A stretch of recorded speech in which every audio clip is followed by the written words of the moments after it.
So, nung nagpari ka na, so, paano ka na-involve sa mosaic art? Mosaic art.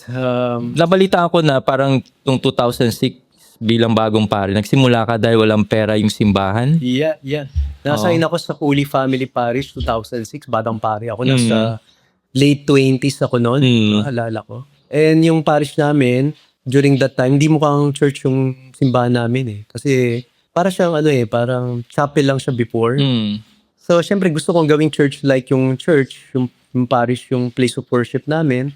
And wala akong capacity for that moment, no? In that moment. Kasi wala kami fundings. Although nagpa-quote ako, medyo mahal, no? So, naalala ko na may kakayahan din naman ako para lang sabihin mo maging presentable, mukhang simbahan yung simbahan mo. Kasi di sa seminaryo nag-start kasi lagi ako arts committee. Wala ako formal study sa art. Yung tatay ko architect, tinuruan ako ng basic ng drawing.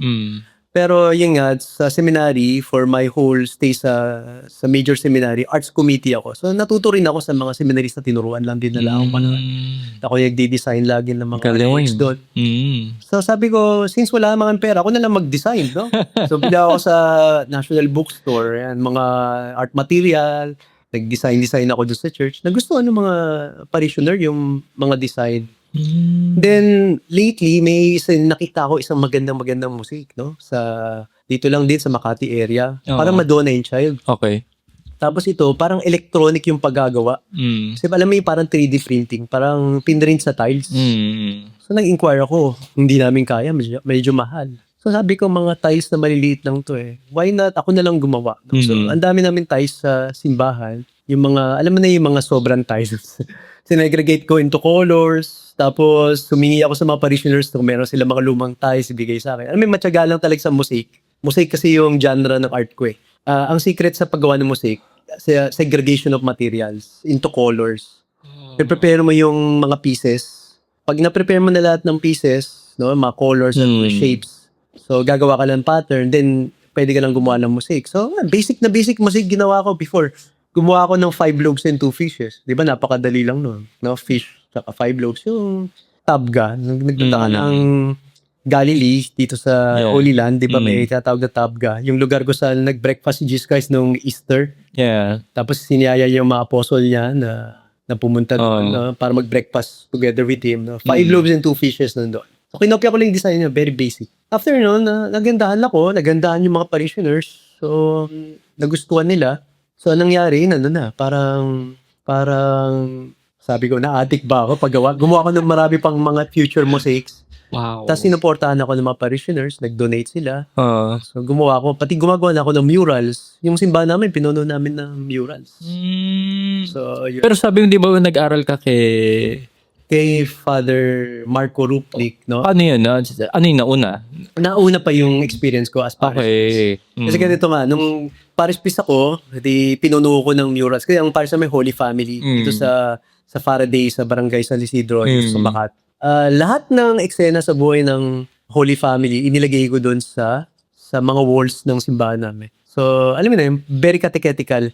Pag pumasok ng church, makikita mo, may presentation of Jesus in the temple, may birth of Christ, may nativity. Yung firewall ng nativity namin, ginawa ko parang 3-story high yun. Laki talaga siya. Parang firewall eh. Pinuno ko mosaic. Yung Belen. Wow. Kaya 365 days may Belen kami. Kasi nasa mosaic. Anyway, pag nagpunta ka doon, parang museum siya ng Holy Family. Makikita mo yung mga buhay ng Holy Family na nasa mga walls. So, siguro, napansin ni Cardinal Tagle, yung aming former Bishop na Manila, Cardinal Chito Tagle, may talent pala ito, no? So, nirefer ako kay Father Marco Rupnik, no?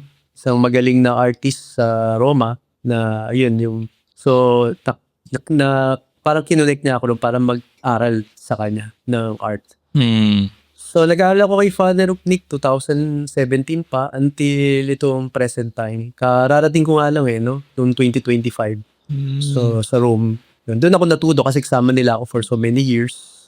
Marami kami mga artists from different countries.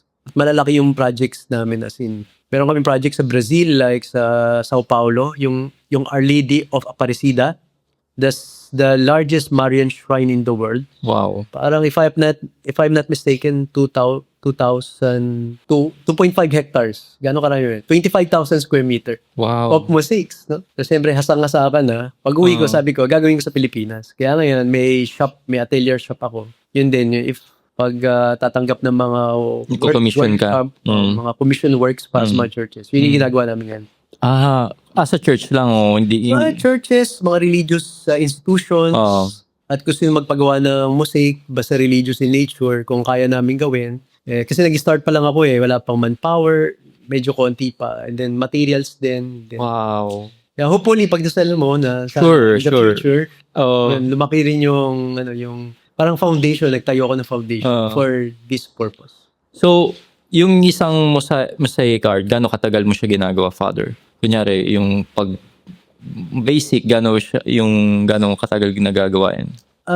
Ang mga artworks namin, mostly yung pinag-aralan ko si Byzantine, no? Yung Eastern Church, yung mga, alam mo yung mga icons, Yeah. Pantocrator, Theotokos, mga ganong klase. Depende kasi sa materials yan at saka depende sa laki. So, for example, may ginawa ako Stations of the Cross, no? So, Stations of the Cross ko ay ang size niya is 2 feet by 2.5 feet yung height. Parang ginagawa ko siya since November pa yun. Tapos ako February na tapos. Tagal din, no? Tagal din.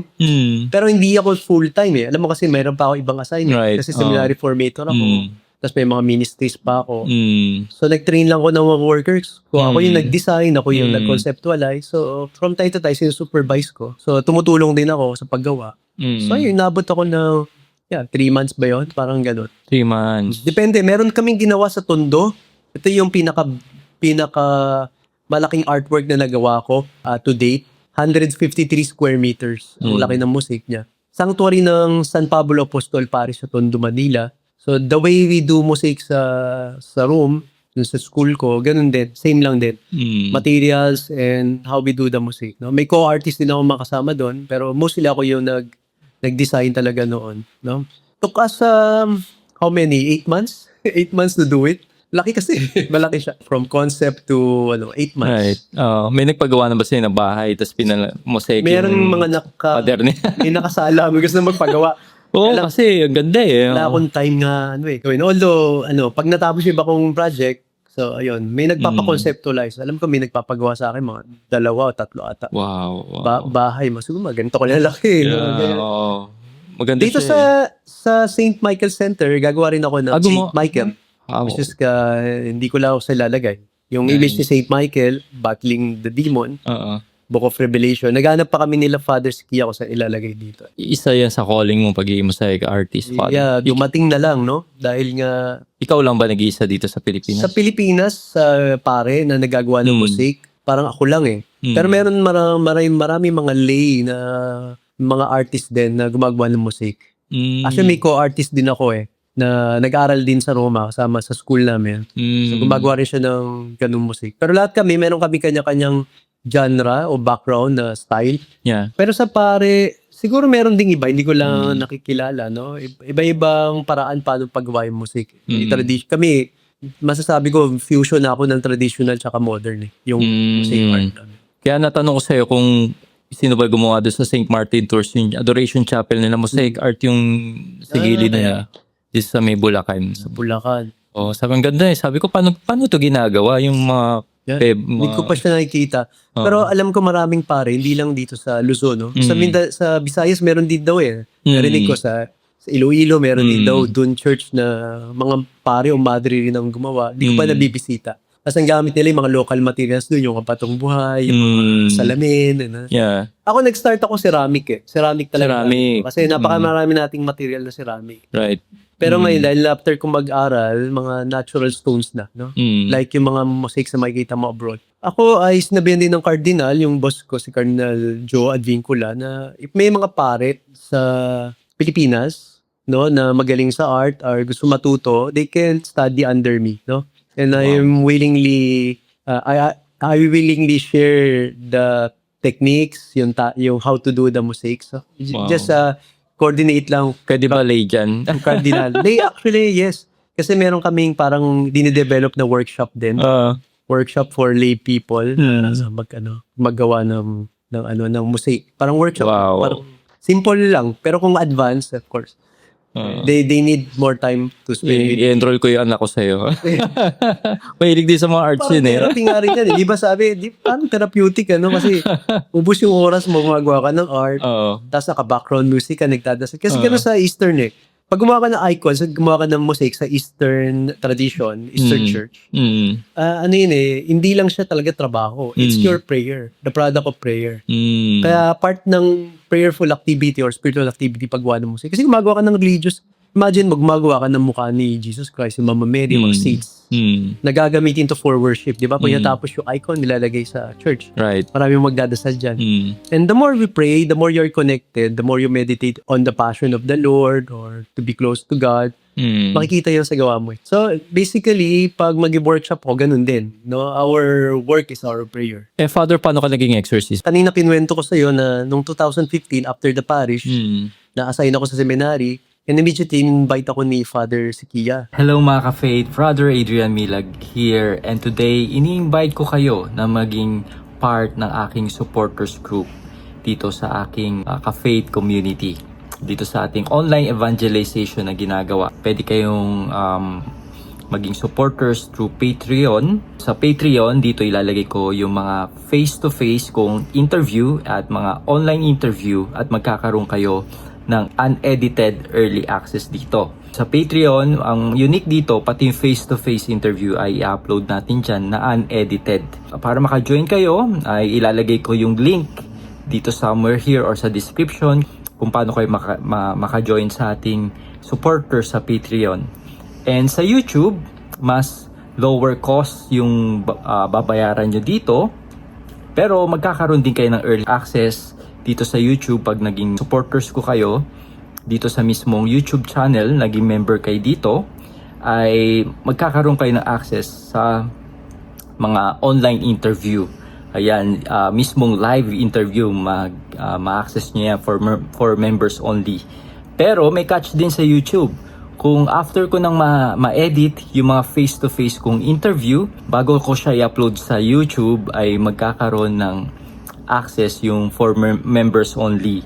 Ayan, so siguro mga 1 day ahead or 5 hours ahead, mapapanood nyo kagad yung interview na yun bago ko siya i-upload sa public. Para maka-join kayo sa YouTube bilang supporters, ay merong button dyan sa baba ng video na to kung saan pwede nyo i-click para maging members kayo dito sa YouTube. Siguro marami nagtatanong, Adrian, kala ko ba lahat ng content mo ay libre? Bakit may supporters? Di ba may bayad yan sa Patreon at sa YouTube? Yes, tama po kayo. Marami po ako na encounter na mga nagme-message kung saan daw nila pwedeng mapanood yung naging interview ko. After ko ma-announce, kunyari na-interview ko si Father Chad Ripperger, so marami na po kagad naghahanap. Pero imposible po natin magawa yon. So kailangan po nating edit yan, pagandahin, bago natin upload sa ating platform, sa ating mga social media platform. So sa mga taong gusto, atat na makapanood ng early access, unedited, ay ina-upload ko siya sa Patreon at sa YouTube. So, pwede nyo siyang mapanood dyan. Yun yung benefit nun kung talagang gusto nyo siyang mapanood kaagad. Pero, hindi lang yun ang catch. Pag naging member kayo ng ating supporters group, ay matutulungan nyo ko dito sa ating online evangelization na ginagawa. Yes, libre nyo siyang nakukonsume sa ating YouTube channel at sa mga iba pang nating mga social media platform. Pero tandaan po natin yung ginagamit natin sa mga software, yung cameras, and yung time, yung effort, pupuntahan natin yung mga guests, ay hindi po libre yan. 'Di ba sa panahon ngayon, ang mahal na rin ng gas. Pamasahe, anything na binibigay natin sa mga guests, ay may cost po lahat ng yan. So, pag naging member po kayo, naging supporters ko kayo, ay matutulungan nyo ko dito sa ating ginagawang online evangelization at magiging part pa kayo ng ginagawa natin. At sobrang nagpapasalamat ako in advance kung kayo ay magde-decide na maging ating mga supporters dito sa ating online evangelization na ginagawa. And alam naman natin na itong laban na to is a spiritual battle, na dito sa online ang dami ng mga fake news, mga maling balita, maling information dito sa social media, ay nilalabanan natin itong mga diabolic influence nito for giving you a solid Catholic content na na-interview natin na ating mga guests. Ipagdasal nyo, ipag-pray nyo kung kayo ba ay tinatawag ni Lord na maging supporters ko dito sa ating ka-faith community. And kung wala ka naman capacity na maging supporters ko, ay syempre yung dasal mo ay enough na para sa akin. Please pray for me and for this ministry na patuloy nating tong magawa. Kaya mga ka-faith, kung gusto nyo pong maging part ng ating supporters group, i-click nyo lang yung link sa Patreon at yung button dito sa YouTube. So thank you and God bless.